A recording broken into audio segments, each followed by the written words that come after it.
Isiduko sakwaNyawuza, Nyawuza, Faku, Thahla kaNdayeni, Ziqelekazi, Ngqungqushe, Mpondo, Ndamase, Hlamba ngobubende amanzi ekhona, abantwana behlathi elimnyama, Msiza kaNcondela, Zikode kaMalandela, Isigcawu esikhulu abathi abafazi sisinawunawu, Mnombo wekumkani zamaMpondo, Sibiside, Njanya, Mpondo, Sithula, Mthwa, Santsabe, Mkhondwane, Sukude, Hlamba ngobubende, Ziqelekazi, Mhlambana, Tobe, Msiza, Ncedise, Cabe, Ciya, Gangatha, Bhala, Chithwayo, Ndayeni, Thahla, Nyawuza, Ngqungqushe, Faku, Nqikela, Sigcawu, Magelani,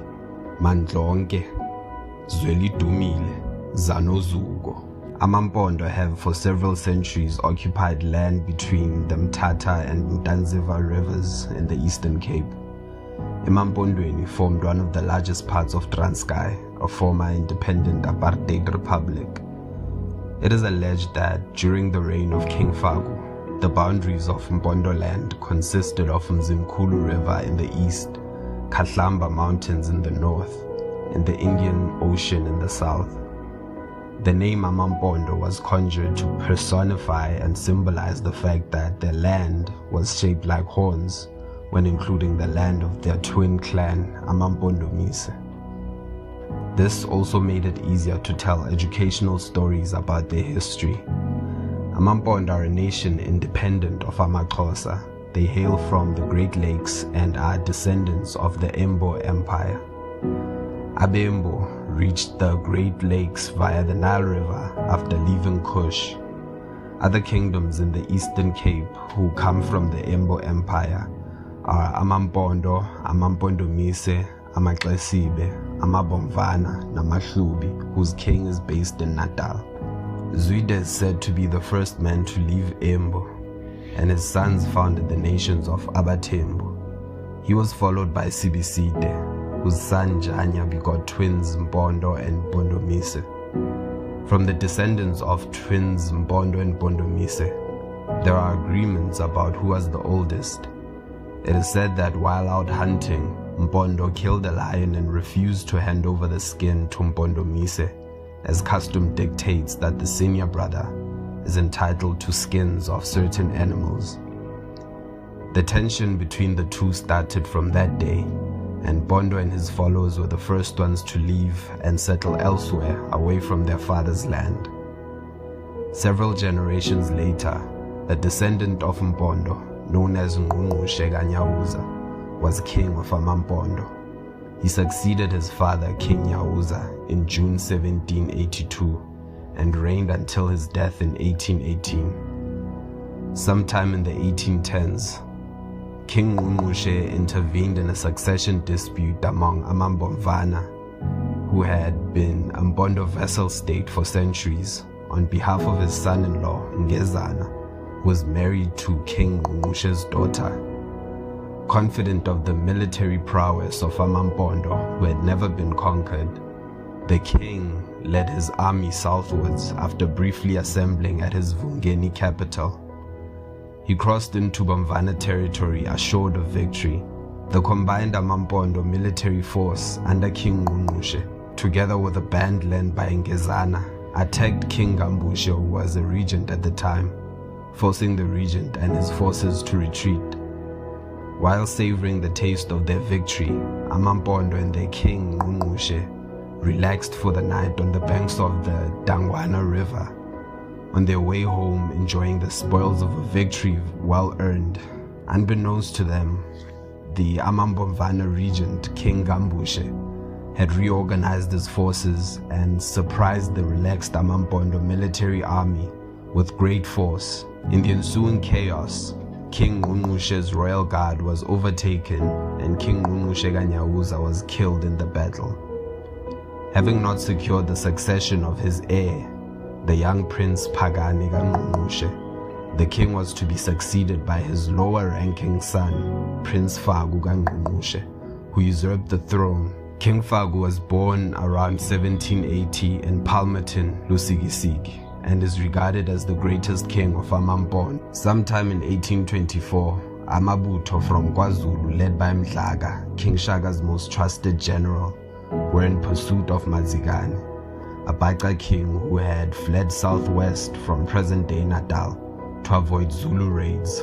Failing to locate Amabaca, Mdlaka made the decision to seize Mpondo cattle as he did not want to return to Shaka empty-handed. The king of Amampondo, Fagu kaNgqongqoshe, delegated command of his army to his 25-year-old son, Ndamase, whom the historian J.H. Soga describes as a man of courage and resource.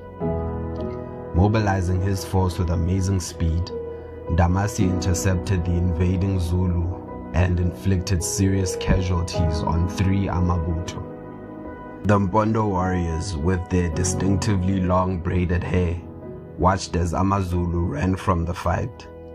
In turn, Mdlaka, the Zulu commander, reinforced his army with more men, and Amampondo were compelled to break contact, giving AmaZulu enough time to leave the battlefield. Zulu oral history maintains that as their warriors were moving along the coast toward their home, King Fagu used umuthi to send hyenas to attack them. The hyenas ate a number of the Zulu warriors and their cattle and continued to follow AmaZulu until they crossed Itugela and reached Zululand.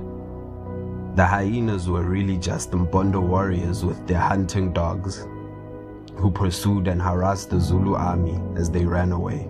During the return journey, Mdlaka and his Zulu men, who had lost all their cattle, were obliged to eat melons, amabece, and wild plants. AmaZulu later named this disastrous operation Impi Amabece.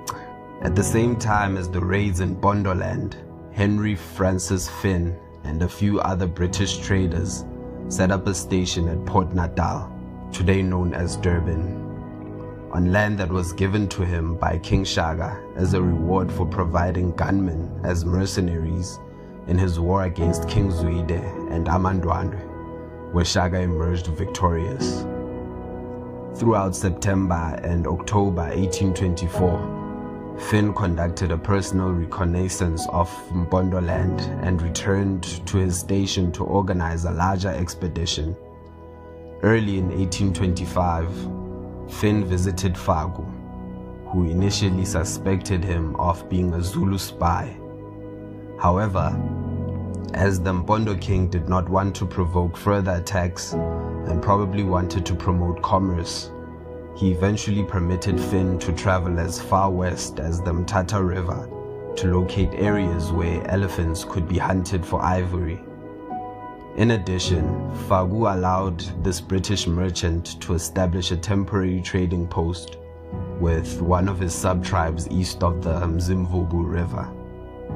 Finn remained there for 9 months before returning to Port Natal. Throughout 1826, Finn became a regular visitor to Mpondoland, and in 1827 he established a station near the Mzimkhulu River, which attracted around 2,000 African followers who became Henry Finn's private army. Finn hunted elephants for ivory, stole cattle, and abducted many Africans to sell as slaves to the American and Brazilian ships at Port Natal. Because London had outlawed the slave trade in 1807, the Port Natal merchants had to conceal this activity, but the demand for slaves increased in South Africa because slave ships were driven from the West African coast by the British Navy.